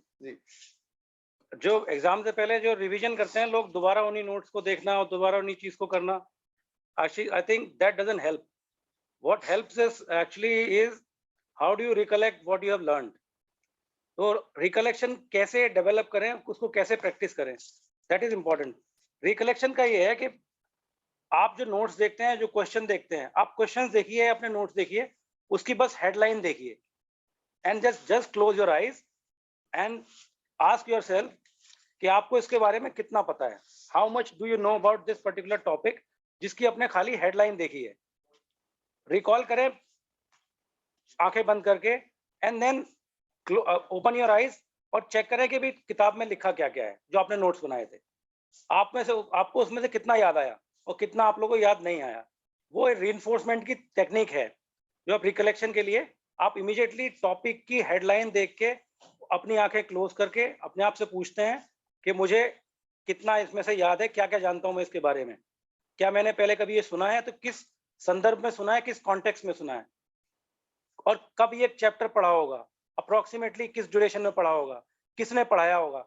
When you go through this contextual information ना, तब आपको याद आने लगता है कि अच्छा ये मैंने सवाल तब पढ़ा था, ये उस दौरान पढ़ाया था, फला मैम ने पढ़ाया था, और ये किताब का चैप्टर तब कवर हुआ था और मुझे इतना याद है इसके बारे में। अब फिर उसके बाद किताब को या अपने नोटबुक को दोबारा खोलिए, देखिए कि आपको उसमें से कितना याद आया, और जब कंपेयर करिए कि मुझे इतना याद आ पाया, 6 पॉइंट्स थे, केवल 2 याद आए, 4 याद नहीं आए, तो उन 4 को याद करो जो याद नहीं आए, अपने पढ़ के देख लो उसमें।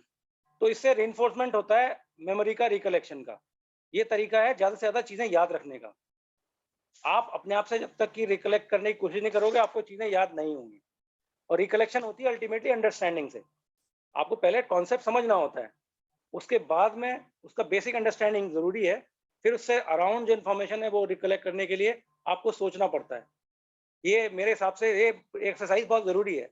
इनफैक्ट रात को सोते समय एक बार जरूर करनी चाहिए, क्या आपने पूरे दिन किया क्या है, आज आपने पूरे दिन क्या किया है, वो 10 मिनट में आपको सारा याद आ जाता है। जी थैंक यू। और अभी से जैसे 5 सवाल और बच्चों के लेंगे हम ही, टाइम भी काफी हो गया, 1 घंटा हो गया। तो गरिमा आप कुछ पूछेंगे संस्कारम पब्लिक स्कूल से? Yes, sir. Yes, sir. Good evening, sir. Good evening.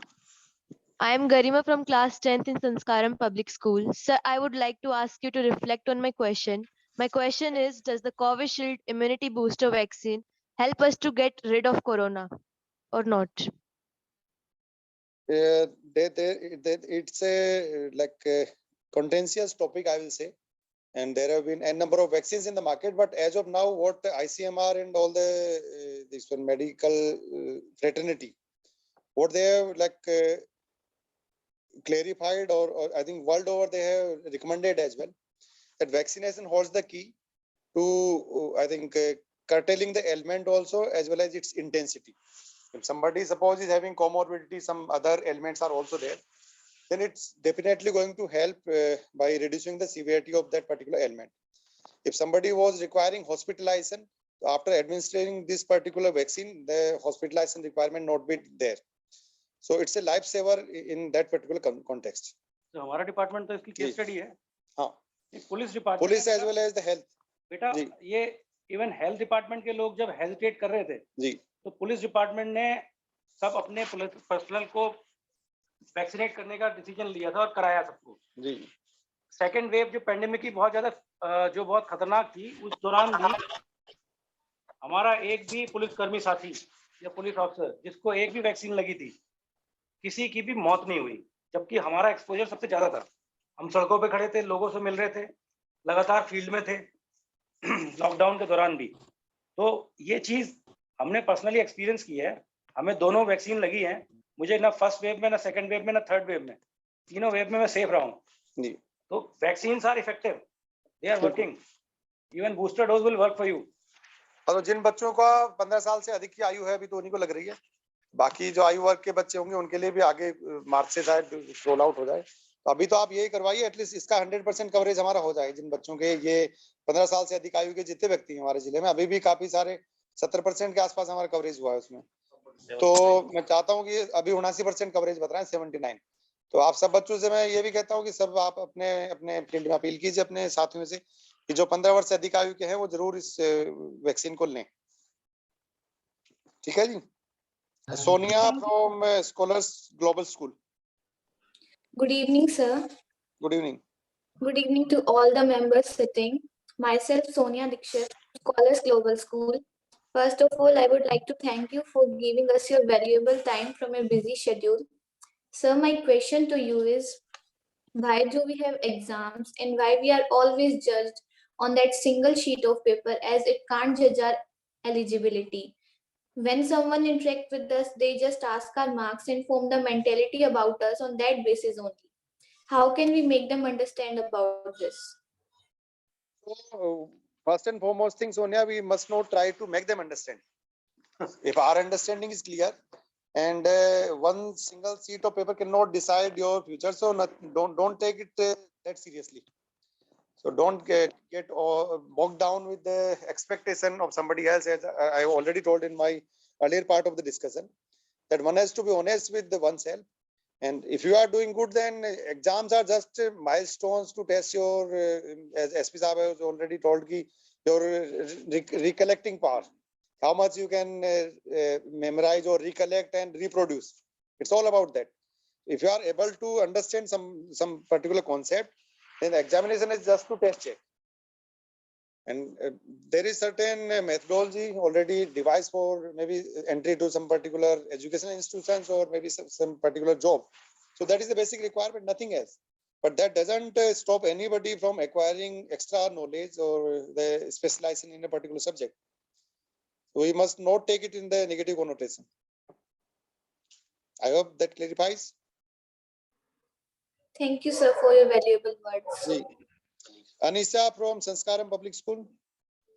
Good evening, sir. Good evening. Sir, I am Anisha from Sanskaram Public School in 12th grade. At the very first, I am very thankful that you gave us the opportunity to interact with you. So my question is, why are there only selected streams such as humanities, science, and commerce? What if someone had chosen the stream due to some issues and now wants to opt for something else? So what are the provisions for the change? So your question, I think that's specific to some particular subject, I think. What she's saying, sir, her question is very pertinent. If somebody She's saying why should someone choose from a particular discipline? No, she is asking next question ki why can't we change later on? So that's what that was there. ये चीज India में एक education system policy का एक flaw है जो आप कह रहे हैं. सी हम लोग मैं इंजीनियरिंग बैकग्राउंड से हूँ और उसके बाद में हिस्ट्री फिलोसफी पढ़ी है जी. तो हिस्ट्री एंड फिलोसफी को मैंने पढ़ा है और उसके बाद में यूपीएससी का एग्जाम दिया है. तो मुझे भी अजीब चीज लगती थी कि मैंने हिस्ट्री फिलोसफी पहले क्यों नहीं पढ़ी. इंजीनियरिंग के पढ़ने के बाद में why shouldn't I be a post graduate in history. थोड़ा सा डिफरेंट है. बट आपकी जनरेशन के साथ में ये प्रॉब्लम नहीं आएगी अगर आपका इंटरेस्ट है. आज एजुकेशन कॉलेज स्कूल स्पेसिफिक नहीं है. आज एजुकेशन डिजिटल प्लेटफॉर्म पे अवेलेबल है. आपको कोई भी सीखना है, कोई भी चीज कोर्स करना है किसी भी सब्जेक्ट का, आप कोर्सेरा पे जाइए, आप यूडेमी पे जाइए, आप अनअकैडमी पे जाइए, आप सिंपली लर्न पे जाइए. इतने सारे डिजिटल प्लेटफॉर्म्स हैं जहां से आप अपनी मर्जी का, अपने इंटरेस्ट का कोई भी कोर्स सीख सकते हैं, कर सकते हैं. ये चीज हमारे स्कूलिंग के, हमारे एजुकेशनल करियर के दौरान नहीं थी. आपके पास ये फैसिलिटी है. But sir, it doubles our hard work and study hours. You will, बिल्कुल सही बात है आपकी. पहली बात तो है कि whether we have the freedom to choose our own career path, कि हमें क्या पढ़ना है. हमारे पास peer pressure होता है, हमारे पेरेंट्स की एक्सपेक्टेशन होती है, हमारे जो पॉपुलर जो मिथ बने हुए हैं, इंजीनियरिंग करनी है, डॉक्टर्स जाना है. तो you have to be courageous enough to choose your own career path. उसमें सब लोग सपोर्ट नहीं करते. Parents are the only support initially. But बहुत प्रॉब्लम आती है. आप यू आर राइट, बट ऐसा नहीं है. You can choose your career path even after graduation. आजकल पॉसिबल है और कर रहे हैं लोग. And the job market, आजकल जो job market है, it is not dependent upon what you have learned in your graduation or your schooling. It is looking after skills जो कि general understanding की skills हैं. आजकल इंजीनियरिंग करने वाले लोग कुछ और पढ़ रहे हैं. आर्ट्स के बैकग्राउंड के लोग मेडिकल फील्ड में ऐप डेवलप कर रहे हैं. Opportunities are endless. It is ultimately related to how you take interest in a particular subject and pursue it. और आजकल pursue करने के लिए endless options हैं. तो don't get disheartened कि हम एक ही देखिए. आपको जब स्टूडेंट पीरियड में वर्कलोड तो होगा ही होगा. ये बिल्कुल रखा जाता है एक्सपेक्टेशन, क्योंकि इससे डिसिप्लिन आता है हमारे अंदर. और अभी तो जो न्यू एजुकेशन पॉलिसी है Anisha, I think that is encompassing this particular aspect also कि one can switch out also. तो उसमें आने वाले टाइम में ये जरूर हमें तब्दीली देखने को मिलेगी. But for the time being, as SP साहब ने आपको बताया कि जो सब्जेक्ट आप पढ़ रहे हैं तो हो सकता है आपकी लाइकिंग का एक ही कारण उसका हो सकता है कि आपने जो सब्जेक्ट का जो सिलेक्शन हुआ वो आपने नहीं किया, या किसी और जो एक्सटर्नलिटी है जिसकी वजह से आपने किया, कि आप किसी ने बताया कि बच्चे ने 10वीं में ये लाया तो 12वीं में ये दिलवा दो, इसका बहुत स्कोप है। उसका भी बच्चे समाधान है, 12वीं तो कर लो जिसमें जैसे तैसे, उसके बाद में आप ग्रेजुएशन अपनी मर्जी के सब्जेक्ट में करना, ये मेरी आपको सलाह है।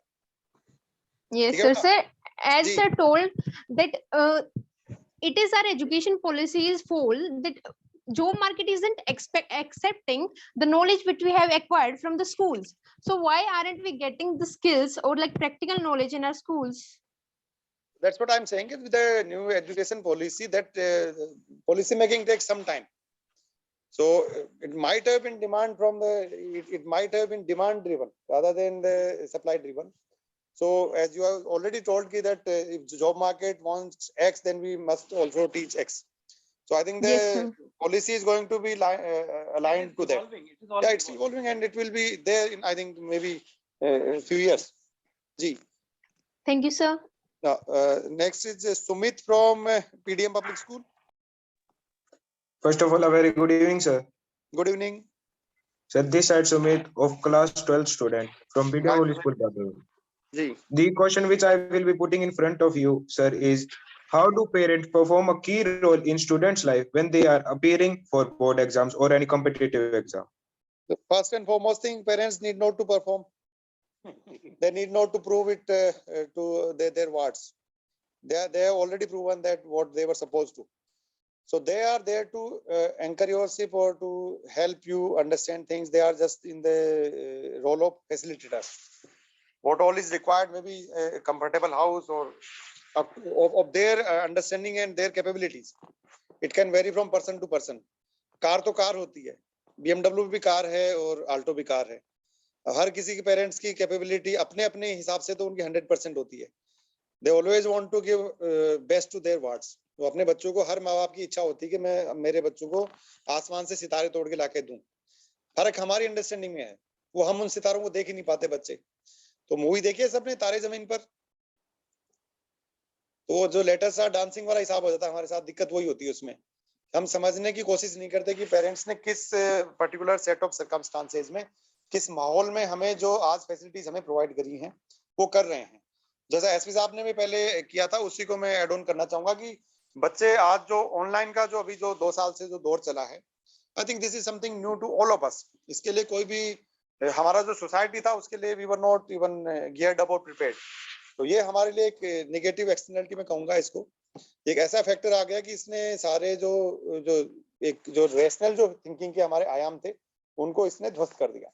अब इसमें इसकी वजह से बच्चों में ना सिर्फ चिड़चिड़ापन, स्ट्रेस और हेडेक और जो तमाम तरह के जो स्ट्रेसफुल जो एक्टिविटीज, जो नेगेटिविटी है वो आ गई, बल्कि जो एक जो सामाजिक जो ताना बाना था या जो पेरेंट्स और उसका वार्ड के बीच में जो रिलेशनशिप था उसको भी इसने डिस्टर्ब किया. ऐसे में बहुत ज्यादा जरूरी हो जाता है जो पेरेंट्स की जो ड्यूटी है, जो 11th हमारी फंडामेंटल ड्यूटी है कि हर पेरेंट की ये एक मौलिक कर्तव्य है कि वो बच्चे को यूनिवर्सल एजुकेशन मुहैया करवाए. उसके लिए एक एनेबलिंग एटमॉस्फेयर प्रोवाइड करे, वो घर में भी अच्छा एक माहौल दे बच्चे को, ना सिर्फ स्कूल भेजे बल्कि उसको वो उस ज्ञान को अर्जित करने में मदद करे. तो पेरेंट्स को चाहिए कि बच्चे का एक तो खासकर जो पोषण का खास ख्याल करें, और जो ऑनलाइन की क्लासेस की वजह से बच्चों की आंखों पे बड़ा विपरीत इसका प्रभाव पड़ा है. तो मेरा ये मानना है कि इसमें जितनी मिनिमम जो रिक्वायर्ड है कि आपको 1 घंटे की क्लास है, उसके बाद यदि 15 मिनट का ब्रेक है तो हम ब्रेक लेते नहीं. 15 मिनट के टाइम में बच्चे फिर लग जाते हैं, अपना स्नैपचैट पे बना लिया, उसमें इंस्टाग्राम खोल लिया आपने. वो सब ना करें. ये लॉन्ग रन में बच्चों को, अभी ये तो प्रूवन है, भी मेडिकल साइंस ने भी बहुत सारे केसेस, ये तो इवन रिसर्च पेपर भी इस पे आ गए कि बच्चों की आंखों पे बहुत सारे बच्चों को चश्मे के नंबर आ गए इसमें. तो ये मेहरबानी करके कोई भी बच्चे इसमें इस लालच में ना पड़े कि उनकी आंखें कोई अलग वस्तु की बनी हुई हैं, उन पे नंबर नहीं आएंगे, आंखें खराब होती हैं. और ना सिर्फ आंखें खराब होती हैं, इससे दिमाग भी धीरे धीरे खराब होता है. तो आप बच्चों के लिए मेरी खास सलाह है कि जैसे आपका 1 घंटे का ड्यूरेशन है, 1 घंटे के बाद में उसको फोन को भी आराम चाहिए ना, फोन भी गर्म हो जाता है. वैसे हम अंदर से गर्म हो जाते हैं विदाउट रियलाइजिंग. वो आपको रियलाइज होना चाहिए. आंखों को थोड़ा बंद करने का, आंखों की कुछ एक्सरसाइज है वो आप करिए. एक जैसे एसपी साहब ने बताया अभी कि आप मेडिटेट कीजिए थोड़ा, उसमें जो चीजों को मेमोराइज करके आप देखिए, भाई वो पर्टिकुलर सब्जेक्ट आप अपने आंख बंद करके उस सब्जेक्ट को दिमाग में लाइए कि इसके बारे में मैं क्या क्या जानता हूँ, उसके कॉन्सेप्ट आपकी कितनी क्लियर है. उन सब चीजों पे थोड़ा सा ध्यान दें. फिर पेरेंट्स को चाहिए कि बच्चों के साथ थोड़ा क्वालिटी टाइम बिताएं. मैं ये समझ सकता हूँ कि मैं भी मतलब एज ए रेस्पॉन्सिबल पेरेंट में बात करता हूँ कि हम भी जितना देना चाहिए बच्चों को उतना नहीं दे पा रहे, तो कहीं ना कहीं हमें और ईमानदार बच्चों से होना पड़ेगा। जो बच्चों को, चाहे वो खेल के प्रति बच्चों को जो आउटडोर में आप उनको निकालें, बच्चों को थोड़ा खिलाएं, अपने साथ बिठाएं शाम को, और कुछ घर में आप यदि और भी कोई क्वालिटी टाइम आप स्पेंड करते हैं उसमें बच्चों को सहभागी बनाएं। कुछ अच्छे टीवी पे भी आपने यदि कभी देखना है तो कुछ अच्छी चीज देखो, क्वालिटी आधे घंटे देख लिया, फिर उसके बाद में आप घर में बातें कीजिए, रिश्तेदारों से आप बात कीजिए। फोन पे थोड़ा सा, फोन को इस्तेमाल बात करने में थोड़ा लगाइए फिर उसको। तो थोड़ा सा पेरेंट को चाहिए कि बच्चे की आप मदद हम कर सकते हैं। इस समय बच्चों को काफी स्ट्रेस हो लिया 2 साल में, तो हम सबकी ये जिम्मेदारी है कि बच्चों को थोड़ा सा डी स्ट्रेस करें। उसके लिए चाहे उनको थोड़े बहुत गेम्स खिलाने, चाहे उनकी लाइकिंग का सप्ताह में 1-2 बार खाना खिला दिया, उनको बाहर कहीं घुमाने ले गए, तो ये छोटी छोटी उनको खुशियां हैं जो उनको हमने मैग्नीफाई करके, मल्टीप्लाई करके देनी होगी, ताकि जो मुश्किल दौर है जिसमें, क्योंकि सबसे ज्यादा यदि नुकसान हुआ तो बच्चों का, क्योंकि कच्चा दिमाग है तो उनका उस पर ज्यादा ये विपरीत असर इसका कोरोना का हुआ है। तो मैं यही अभी प्रार्थना करता हूँ भगवान से भी कि जल्दी से जल्दी ये समय जाए, लेकिन एट द सेम टाइम मैं ये चाहूंगा आप सबसे भी कि बच्चे भी थोड़ा सा अपने जो स्टूडेंट धर्म है उसका पालन करें। आप भी, जैसे मैंने बताया कि फोन को अनावश्यक रूप से नहीं इस्तेमाल करें। स्नैपचैट, आंखें रहेंगी तो फिर भी कर लोगे ना, आंखें ही नहीं रहेगी तो कहाँ से आप करोगे बाद में इस्तेमाल। तो इस और खास ख्याल आप रखें, और पेरेंट्स से भी मेरी गुजारिश है कि बच्चों को थोड़ा सा आप मॉनिटर भी कीजिए कि बच्चे आपके देख के आ रहे हैं। जाने अनजाने में बच्चे, हो सकता है कि कुछ गलत चीजें देखने लग जाएं, क्योंकि जो अभी इंफॉर्मेशन तो ऐसे ही फ्री फ्लो हो रही है, और जो डेटा हमारे कंट्री में है उसका cost is the lowest in the world. तो वो थोड़ा सा एक जिम्मेदारी का एहसास हमें होना पड़ेगा। Thank you, sir, for your precious time and value. और बच्चों को जो प्रिपरेशन और बोर्ड एग्जाम के लिए तो वही है, सुबह जैसे बच्चों को थोड़ा टाइम पे जगा दिया प्यार से, एक धमका के हमारे टाइम में जगाते थे माँ बाप, ये उठ जाओ सूरज आ लिया सिर पे, वो उसमें कहते थे कि सूरज आ गया, दैट वाज द फैक्ट कि सूरज आ गया, लेकिन उसका कहने का मतलब ये होगा कि भाई आप उसमें आप समझ जाओ। तो वो आपको भी थोड़ा सा करना पड़ेगा बच्चों को, जैसे सुबह टाइम से जगाओ, रात को समय पे सोने की, तो बच्चों की तरफ से ज्यादा इसमें कि rather than parents forcing it upon the students, ये आप लोगों की जिम्मेदारी कि माँ बाप को आप मौका ना दें। जो मौलिक कर्तव्य में आपके भी कर्तव्य है, माँ बाप के प्रति हमारे कर्तव्य है ना, हम भी माँ बाप को गलत मतलब एक ऐसे मौके ना दें कि हमें फालतू की चीजों के लिए डांट पड़े। तो इसके लिए आप जरूर कोशिश करें बच्चों को, जैसा चीजों को मेमोराइज कराने में, जो उसको रिकलेक्ट करने में कुछ पेरेंट्स मदद कर सकते हैं, बातों बातों में, खेल खेल में सीखने का एक ये तरीका हो सकता है इसमें। ठीक है सुमित जी। अरुण का सवाल है संस्कारम पब्लिक स्कूल से। Arun, are you there? Yes, sir. Good evening, sir. Good evening, Arun. Sir, I am Arun, a student of class 10, studying in Sanskaram Public School. Respected sir, I would like to ask a question. What personal qualities should I bear for my career? First and foremost thing is one must be honest to himself. And next will be the honesty with the parents. Whatever you cannot do at your home, you must not try to do even. जो बदमाशी आप लोग करते हैं, जो इस पे जो आप सोचते हैं कि माँ बाप को पता नहीं चलता खेल में, हम भी माँ बाप हैं, हमारे भी माँ बाप हैं, तो वो भी जानते हैं हमें, हमसे ये समझ लो कि वो हम डाल वो पात हैं।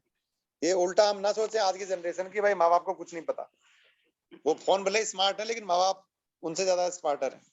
तो इस चीज को आप जरूर ध्यान में रखें। जो पर्सनल क्वालिटीज की जो बात है, वो एक आपकी सिंसियरिटी होनी चाहिए कोई भी चीज के प्रति।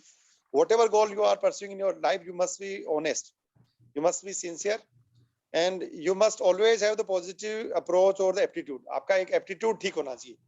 सारी सी चीजें हैं जो दुनिया में जो खराब आज हो रहा है, वो सारा खेल ही एप्टीट्यूड का, एटीट्यूड का नहीं, एप्टीट्यूड। कोई भी समस्या है उसको आपने कैसे पॉजिटिव वे में अप्रोच किया। ग्लास है, अब ये तो पॉजिटिव आदमी देखा कि इससे 3/4 भरा है, नेगेटिव देखना कहेगा कि 1/4 ये खाली है। हमें वो उस तरफ नहीं जाना, बस इतना सा हमारी सोच ठीक रखनी है, हमने एक अप्रोच ठीक रखनी है, चीजों को हमने कैसे अप्रोच करना। अब पतंग किधर उड़ती है? हवा के अगेंस्ट में उड़ती है ना। अब हवा में तो कटी हुई पतंग जाती है हवा के साथ, जो पतंग बह गई वो है कटी पतंग। तो आपने कटी पतंग नहीं होना, कब पतंग को ढील देनी है, कब खींचनी है, ये आपको एकदम क्लियर होना चाहिए। ठीक है बच्चे? Okay sir, thank you sir. अब आखिरी सवाल लेंगे काजल का, फिर क्लोज अप करेंगे, इसमें जो डिस्कशन वाइंड अप कराएंगे। काजल संस्कारम से कुछ पूछ रहे हैं आप? Kajal, good evening ji, good evening, please go on. This is Kajal from Sanskaram Public School. I am studying in class 12. First of all, I want to thank you for giving me this opportunity to speak in front of you. My question to you is that whose career inspires you and why, and what are the most important attributes of a successful leader? जो whose inspire वाली जो career inspire की, तो हम तो जैसे गांव से आते हैं, ठीक है, हमने हमेशा इंस्पिरेशन अपने माँ बाप को ही देखा है और आप लोग भी वही देखते हैं, भले ही आप पोस्टेरिटी के लिए या कहीं भी कहने के लिए कह देते हैं, every child must see a role model in his or her parents, कि माँ बाप से बढ़िया कोई आपके सामने एग्जाम्पल एक नहीं हो सकता जिसने आपको पाल पोस के बड़ा किया, इतना सब इन्होंने सेक्रीफाइस किया। तो सेक्रीफाइस करना भी लीडर की एक बहुत बड़ी पहचान होती है। तो हमारे माँ बाप से अच्छा लीडर कोई नहीं हो सकता आपके हमारे लिए। बाकी जो सोसाइटी के लिए रोल मॉडल्स बहुत हुए हैं हमारे, जैसे चाहे फ्रीडम फाइटर को हम देख सकते हैं, तो वो होंगे हमारे मोमेंट्री। लेकिन यदि हमने शुरू से अपने जिसके साथ आपने समय बिताया, या तो आपकी माता होंगी या आपके पिता, इन दोनों को आप देखिए, उनका स्ट्रगल को, if you can live that struggle in your daily life, then I think the job is done. आप मेरे माँ बाप, मेरे जो माता पिता हैं, both of them were illiterate, तो वो उन्होंने कभी उसको एक मेरे लिए कोई बून नहीं बनी, उसको बेन नहीं बनी, that was a boon for me. Both my parents now can read the newspaper, वो कभी स्कूल नहीं गए, लेकिन वो उन्होंने एक जिज्ञासा की बात है, एक एप्टीट्यूड की बात है, वो उन्होंने इतने मुश्किल सर्कमस्टांसेस में यदि वो लोग कर पाए तो मुझे करना चाहिए। ये एक आदमी में यदि ये इतनी सी चीज आप पाल लो तो you will be successful leader. जो हम आज देखते हैं कि अमेज़न के सीईओ इतनी बड़ी बात बताता है, वो सुंदर पिचाई जी कुछ बढ़िया सी बात बताते हैं वहां जाके, लेकिन कभी तो माँ बाप ने उनको भी अपनी लोकल जो वर्नाकुलर है उसी में बोला होगा, उसी में डांटा होगा उनको, तो वो लीडरशिप तो वहीं से आई थी, नींव तो वहीं पड़ गई थी। अब आज हमने कहा थी साहब हार्वर्ड ने इस बंदे को बना दिया, ऐसा संभव नहीं है, ये एक रात में बनने वाली प्रक्रिया ही नहीं है, ये तो एक सतत प्रक्रिया है, जो बहुत सारे सालों की तपस्या।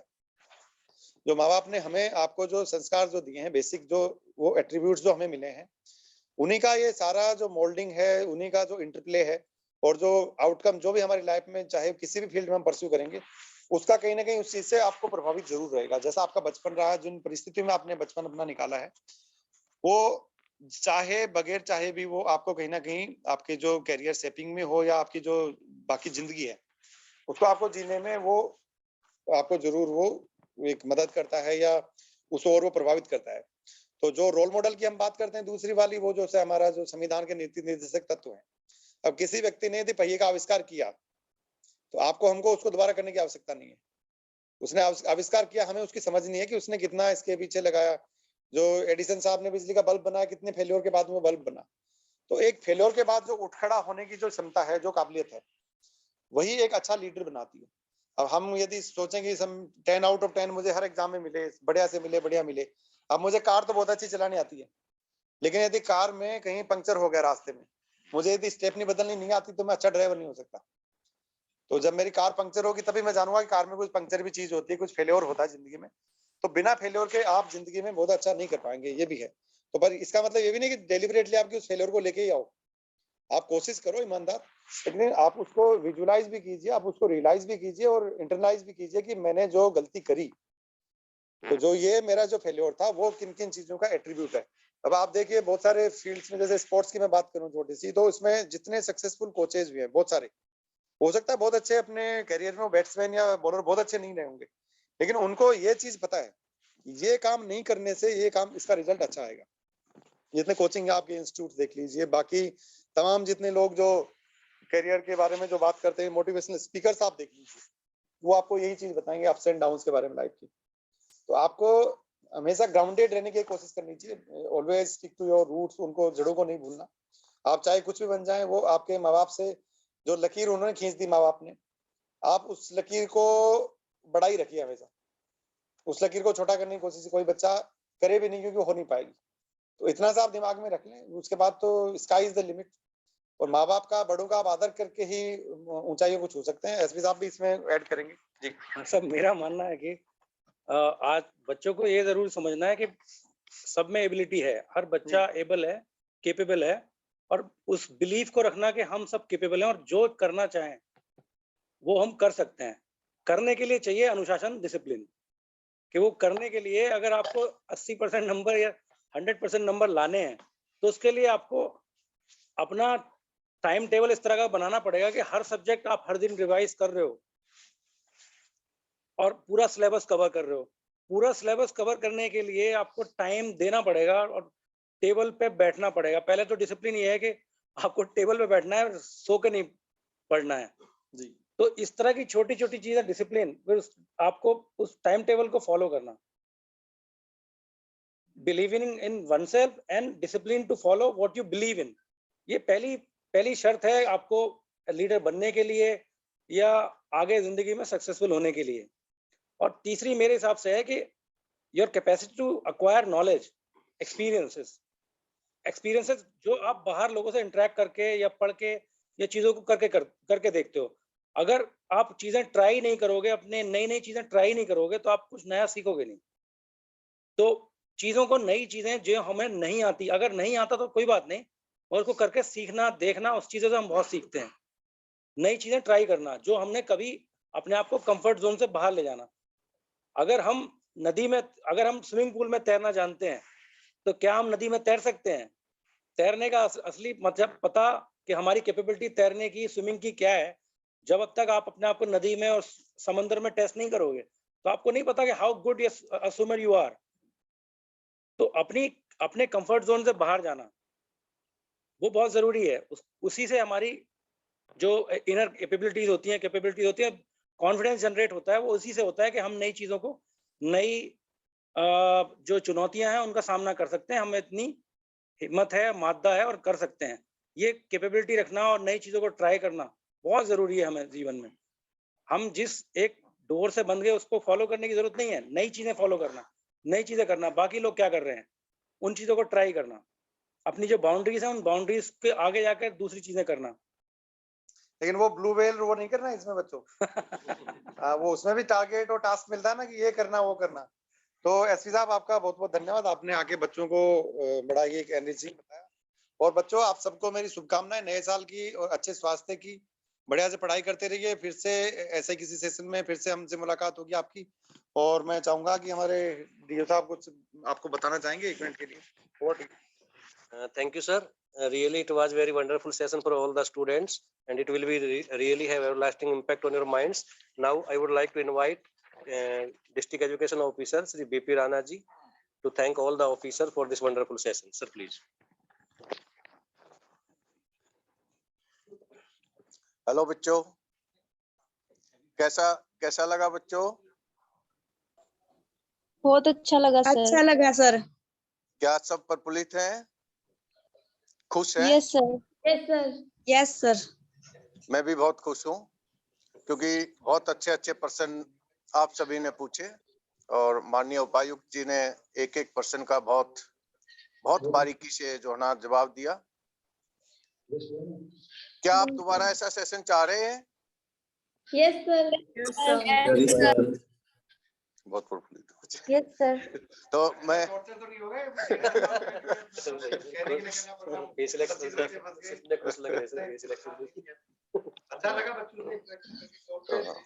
तो मैं रिक्वेस्ट करता हूँ डीसी सर से कि भाई नेक्स्ट मंथ भी हम ऐसा ही एक सेशन रखेंगे। एसपी सर से भी मैं रिक्वेस्ट करता हूँ, सीटीएम सर से भी मैं रिक्वेस्ट करेंगे। और देखिए कैसे एसपी साहब ने अपना एक्सपीरियंस शेयर किया। जो नशा हमारे समाज में बहुत तेजी से बढ़ रहा है और जो हमारा यूथ है वो नशे की गिरफ्त में आता जा रहा है, तो उस पे थोड़ा सा ध्यान जरूर देंगे। मॉरल वैल्यूज पे भी थोड़ा सा ध्यान जरूर दें क्योंकि नैतिक पतन आजकल बहुत हो गया है। जैसे डीसी साहब कह रहे हैं बार बार, पेड़ कितना भी बड़ा हो जाए अगर जड़ें कमजोर है ना तो वो सरवाइव नहीं कर पाएगा। तो इसी शुभकामनाओं के साथ मैं डीसी साहब का बहुत बहुत धन्यवाद देना चाहूंगा। एसपी सर को भी बहुत बहुत धन्यवाद देना चाहूंगा, सीटीएम सर को भी हमारे बीच आए, सीएमजी जीएमएम को भी, मेरे साथी दलजीत जी हैं और दूसरे स्टाफ मेंबर्स बैठे हैं, सुदर्शन जी बैठा है। और प्यारे बच्चों मेहनत करो, कोविड का जो वैक्सीनेशन है वो सभी करवाएं, अपने साथियों को भी बताएं, 15 से 18 के बीच का कोई भी बच्चा इससे वंचित ना रहे। और ये जो इसमें चेक बॉक्स में या तो बाकी भी जो आपको प्लेटफॉर्म है अवेलेबल, कोई भी आपका सवाल है, क्वेरी है बच्चों की, आप उसमें कभी भी आप उठा सकते हैं। जजर की तरफ यदि किसी को आना हो, कभी लगे टाइम 11 से 1 बजे तक मैं अवेलेबल रहता हूँ ऑफिस में। एसपी साहब भी रहते हैं, कभी भी आप 11 से 1 इंटरेक्शन होता है नहीं, हम बच्चे 11 से 1 कोई भी बच्चा आ सकता है। You are most welcome. किसी भी दिन सवाल बच्चों के हैं, वी आर ऑलवेज। इनका व्हाट्सएप ग्रुप बना रखा है, आपका व्हाट्सएप ग्रुप भी है, उस पर आप सवाल डाल सकते हैं। और फिर यदि रिक्वायर्ड होगा ऐसा सेशन फिर हम रख लेंगे।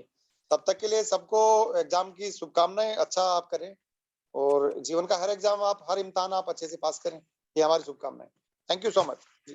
Thank you so much, sir. Thank you, sir.